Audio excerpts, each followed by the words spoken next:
working Justice Committee in due course. I call Golriz Ghahraman.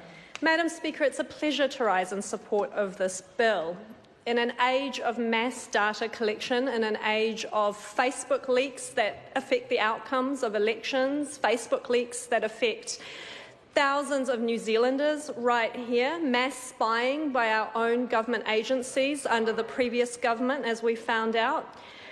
In an age where even anonymous data can be re-identified because there's just so much of our information out there. Point of order, Honourable Gerry Brownlee.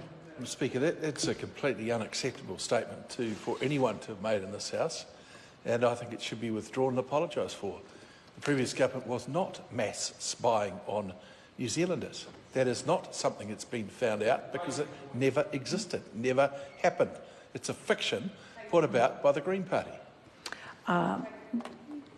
Thank you for your intervention. It is a debating point, and I will allow the member to continue with her contribution. With all due respect, Madam Chair, it cannot be a debating point when someone says something that is so outrageously offensive and dishonest as that. Now that is, you are now calling the member's veracity into question. I had ruled that it was a debating point, and I had called the member to continue with her contribution. Now, Mr. Brownlee, if you have an issue with that, you can take it up in another way, but the member will continue. Thank you. Thank you, Madam Speaker. So, in an age where there's so much of our data out there on the internet that it's impossible to even keep it anonymous, in an age where our phones contain some of our most intimate data, in this digital age, privacy may be one of our most precious rights. It affects, in fact, our ability to realise most of our other rights, which is why I think most New Zealanders would be shocked to find that New Zealand doesn't, in fact, enshrine the right to privacy in law. Neither our Bill of Rights Act or our Human Rights Act contain the right to privacy. So I think most of us, in light of that, would also be shocked to find that the Privacy Act, in its ad hoc but so far only way we have to protect our privacy rights, hasn't been updated since 1993. Before the internet existed, at least in the way that we now know it to exist, before Chloe Swarbrick here was even born, as she's pointed out. This makes safeguarding our privacy rights all the more important, and the outdated nature of this privacy framework all the more dangerous.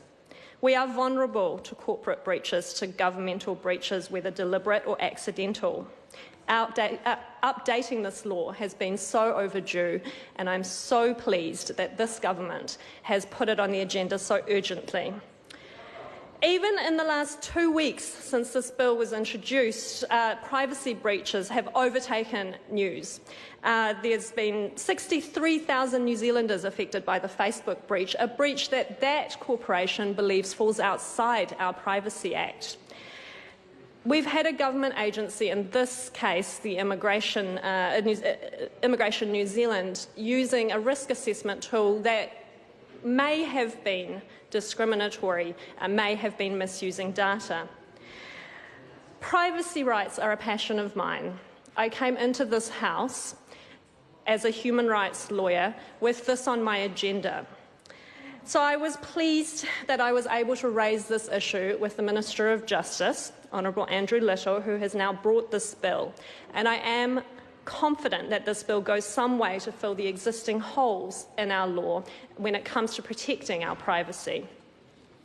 It empowers the Privacy Commissioner to actually deal with privacy complaints, something that the Human Rights Tribunal was so overburdened it now faces 2-year delays in dealing with any human rights complaints. And I've spoken to the Commission. They're delighted that the watchdog mandate of the Privacy Commissioner is extended in this way, and privacy complaints can now be much more urgently dealt with and expediently settled.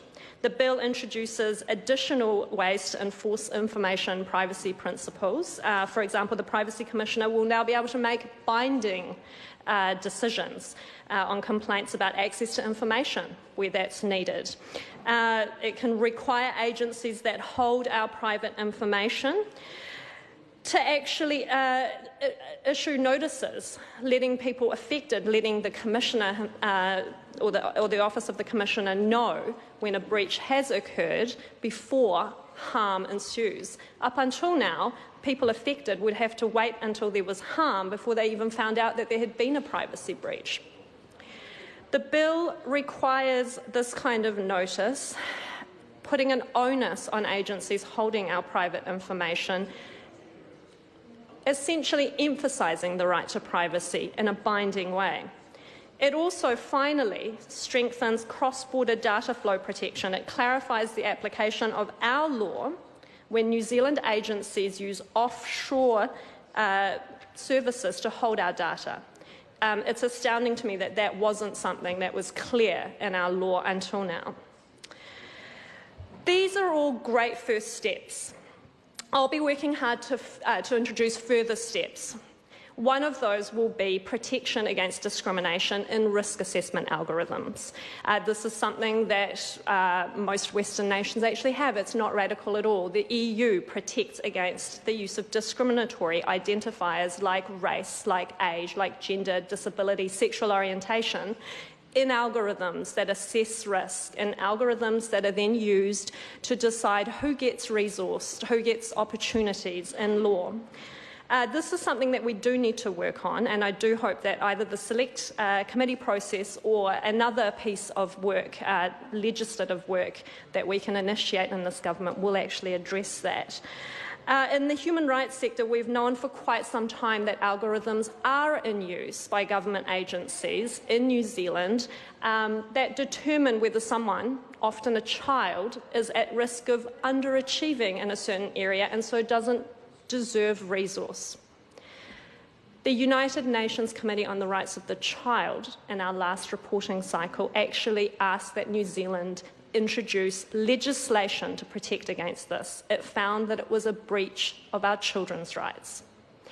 It is a breach of our children's rights if we're going to misuse their data to determine that they're more likely to drop out of school and double down on whatever discrimination might have led that demographic to underachieve in school.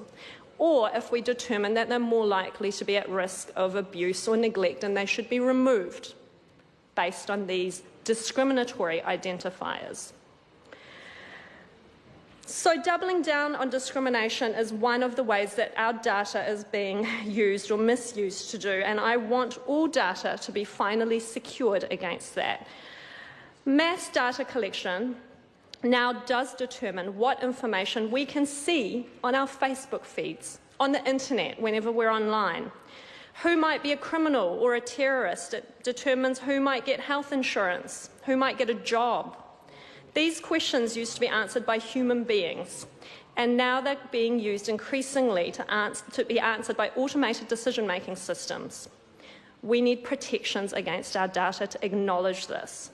And the Green Party would like to see safeguards in place that will protect our human rights and our human dignity in the face of this kind of misuse. The right to free elections, workers' rights, the rights to healthcare, freedom of expression, privacy, and even the rule of law itself are at stake. And that isn't a radical ask, because internationally these rights are protected, including the legal prohibition against discriminatory algorithms. So I'm concerned that we do this work and that we do it soon, that we do it before the CPTPPA kicks in, where we did give away our ability to regulate any future unknown technologies. I'll be working closely with the Minister of Justice and our own Green Party Minister for Statistics to bring New Zealand's privacy laws into the 21st century and to future-proof them. But for now, the protections contained in this bill are necessary, they are urgent, and I'm pleased to commend this bill to the House. Call Dr. Shane Betty. Thank you, Madam Speaker. It's a pleasure to speak to this bill.